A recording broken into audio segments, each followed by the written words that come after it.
जीवन में ज्यादा रिश्ते होना जरूरी नहीं, पर जो रिश्ते हैं उसमें जीवन होना जरूरी है। जिंदगी की हर सुबह कुछ शर्तें लेकर आती है और हर शाम कुछ तजुर्बे देकर जाती है।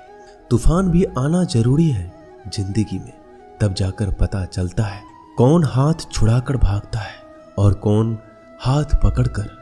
सोच का ही फर्क होता है, वरना समस्याएं आपको कमजोर नहीं बल्कि मजबूत बनाने आती है।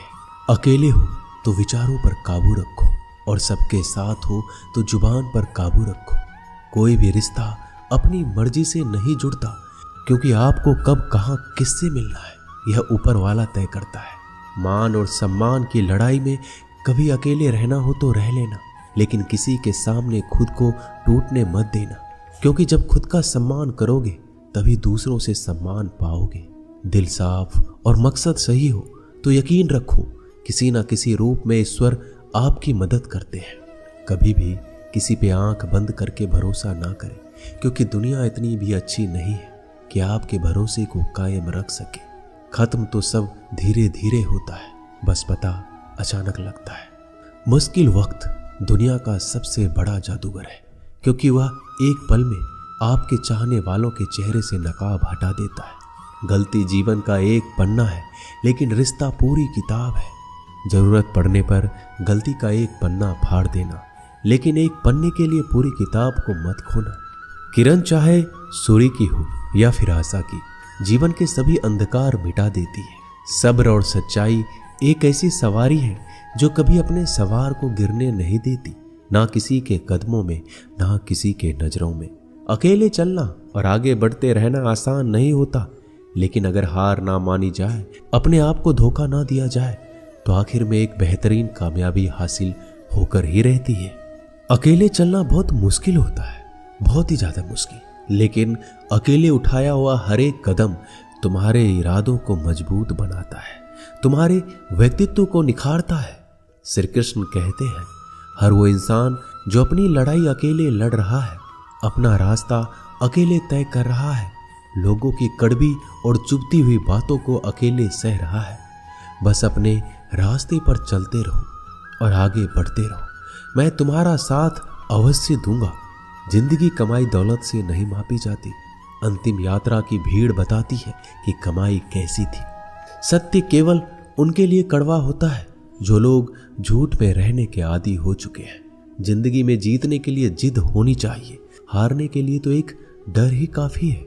भरोसा रखिए, जब हम किसी का अच्छा कर रहे होते हैं तो हमारे लिए भी कुछ अच्छा हो रहा होता है। सही फैसला लेना काबिलियत नहीं है, फैसला लेकर उसे सही साबित करना काबिलियत है।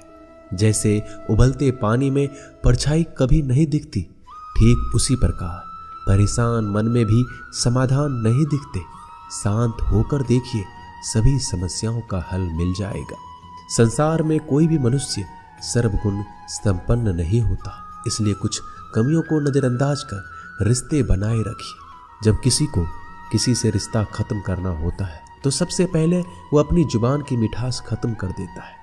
आंखों में नींद बहुत है पर सोना नहीं है, यही समय है कुछ करने का, इसे खोना नहीं है। श्री कृष्ण कहते हैं, ना किसी के अभाव में जियो, ना किसी के प्रभाव में जियो। यह जिंदगी है आपकी, अपने स्वभाव में जियो। रिश्ते को इस तरह से बचा लिया करो, कभी मान जाया करो, कभी मना लिया करो। मौन रहना एक साधना है और सोच समझकर बोलना एक कला। जो व्यक्ति स्पष्ट, साफ और सीधी बात बोलता है, उसकी वाणी तीव्र एवं कठोर जरूर होती है, लेकिन ऐसा व्यक्ति कभी किसी को धोखा नहीं देता। जो प्राप्त है वही पर्याप्त है। इन दो शब्दों में सुख बेहिसाब है।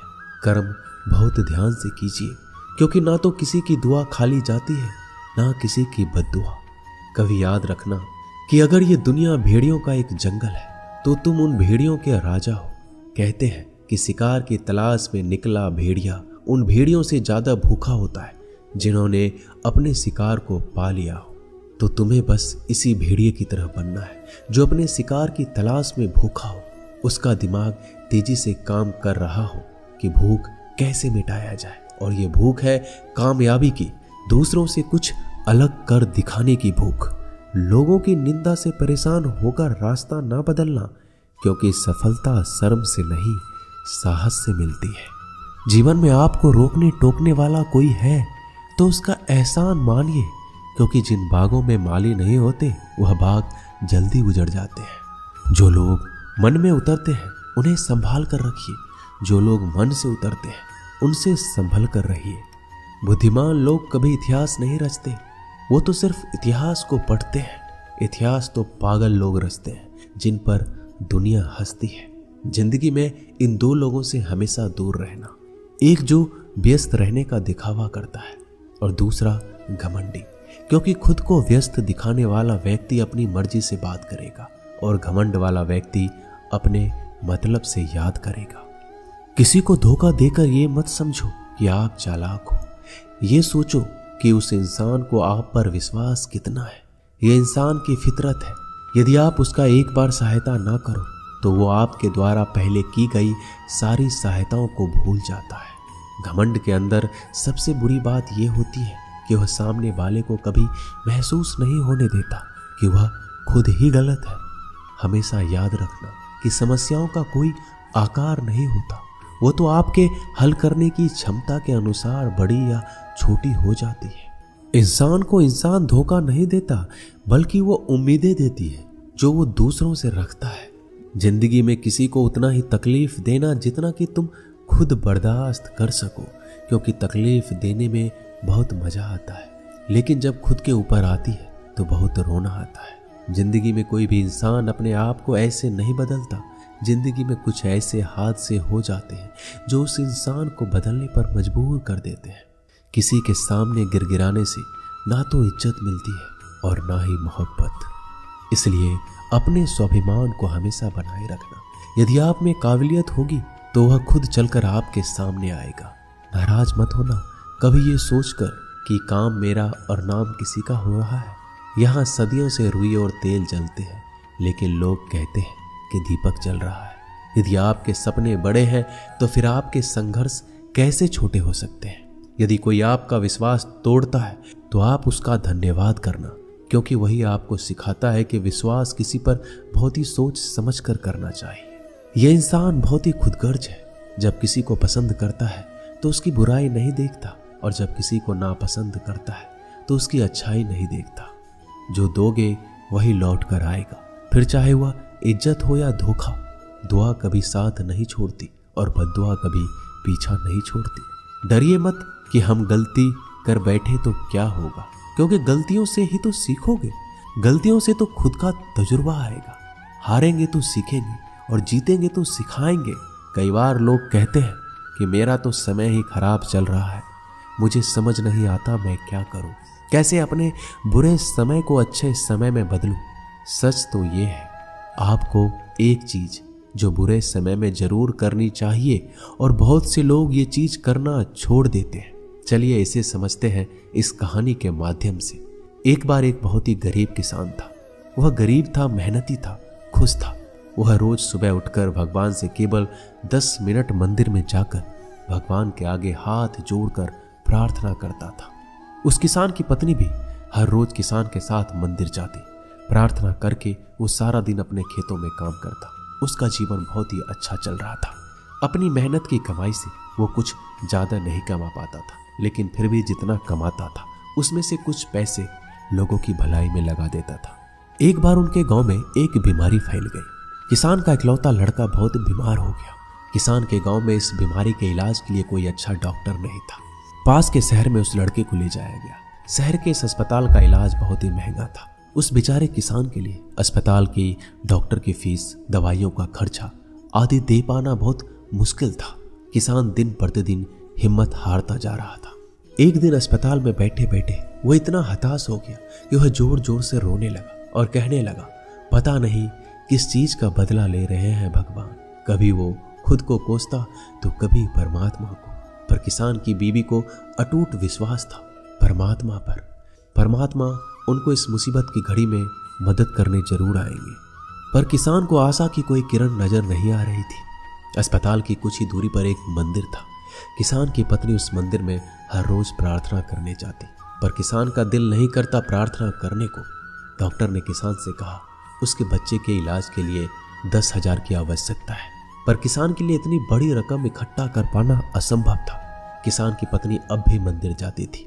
वो भगवान के आगे हाथ जोड़कर प्रार्थना करती कि उसका पुत्र ठीक हो जाए। एक दिन मंदिर में एक सेठ आया। उसने किसान की पत्नी को कहा कि उसने किसान की बात उस दिन अस्पताल में सुनी जिस दिन किसान रो रहा था। सेठ ने बताया उस दिन सेठ की पत्नी भी अस्पताल में थी। अब वो पूरी तरह से ठीक हो गई है और घर चली गई है।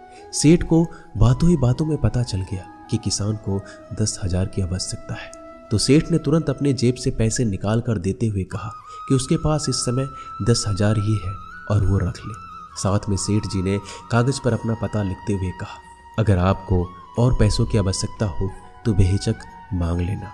महिला ने उत्तर दिया इस कागज की कोई आवश्यकता नहीं है। वह जानती है कि ये पैसे किसने भिजवाए हैं और जिसने उसे ये पैसे दिए हैं वो परमात्मा उसका हमेशा ख्याल रखेंगे। दोस्तों कहते हैं अटूट विश्वास ये सबसे जरूरी चीज है जो हम लोग अक्सर खो देते हैं अपने बुरे वक्त में। जो उस औरत ने नहीं खोया, उसने तो सेठ का पता लिखा हुआ कागज भी नहीं पकड़ा। वह जानती है कि परमात्मा उनके साथ है, श्री कृष्ण सदैव उनके साथ है। श्री कृष्ण कहते हैं जो मेरा ध्यान करते हैं मैं उनको वो प्रदान करता हूँ जो उनके पास नहीं है, और जो उनके पास है मैं उसकी रक्षा करता हूँ। इसलिए बहुत जरूरी है कि हम बुरे वक्त में परमात्मा का साथ ना छोड़ें। दोस्तों ये वीडियो यहीं समाप्त होती है। मैं आशा करता हूँ कि इस वीडियो से आपने बहुत कुछ सीखा होगा। मिलते हैं अगली वीडियो में, तब तक के लिए अपना ख्याल रखिएगा। धन्यवाद। जय श्री कृष्ण।